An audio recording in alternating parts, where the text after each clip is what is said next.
dans l'épisode d'Un si grand soleil du mercredi 26 juillet, avec l'arrestation du gérant de OMF34, Louis et Kira veulent repartir à la charge afin de sauver les anciennes terres de son grand-père. Mais Ludo leur signale que cette affaire ne concerne en rien son association écologique.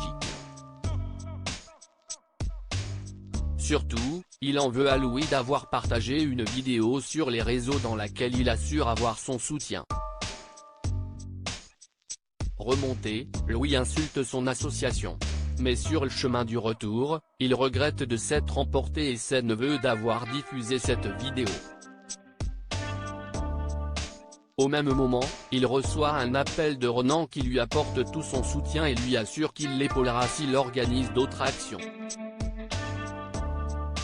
De son côté, Claudine informe Margot que la foncière a entendu la demande de l'association.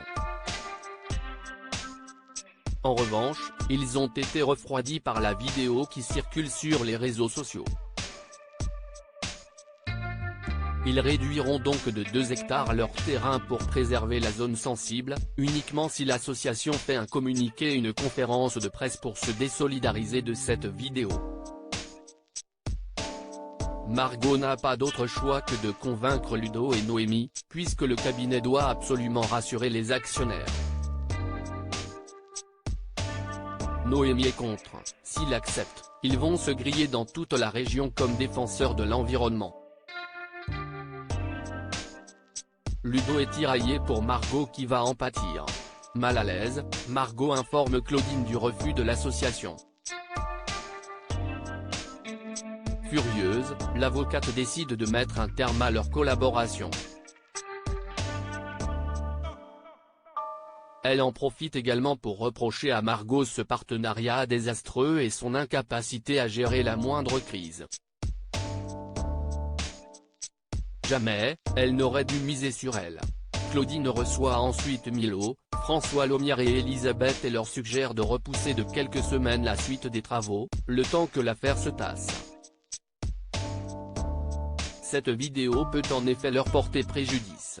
Seul hic, cela aura un coût important. Elisabeth et François décident au contraire de maintenir et même d'accélérer les travaux.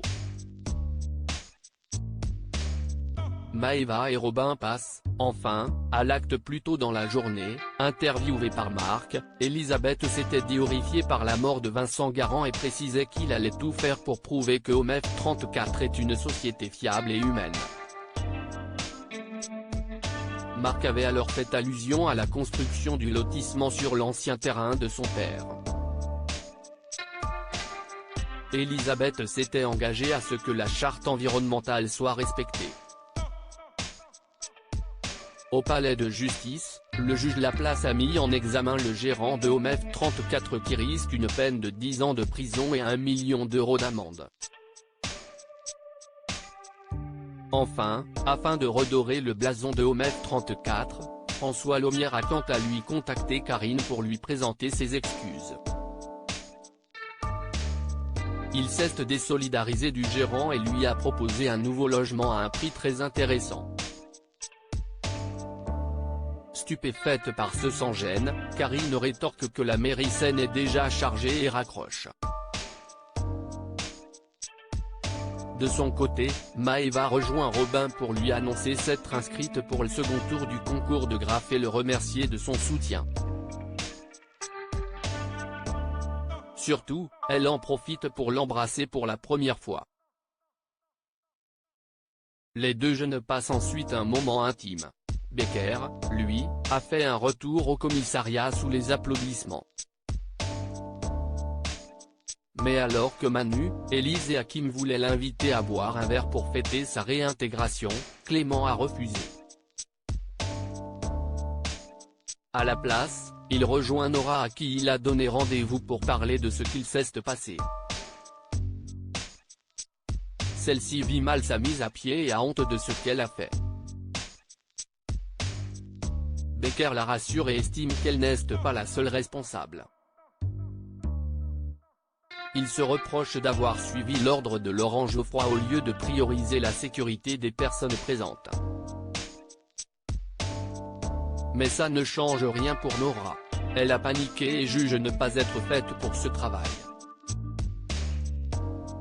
Elle veut donc trouver une autre voie professionnelle.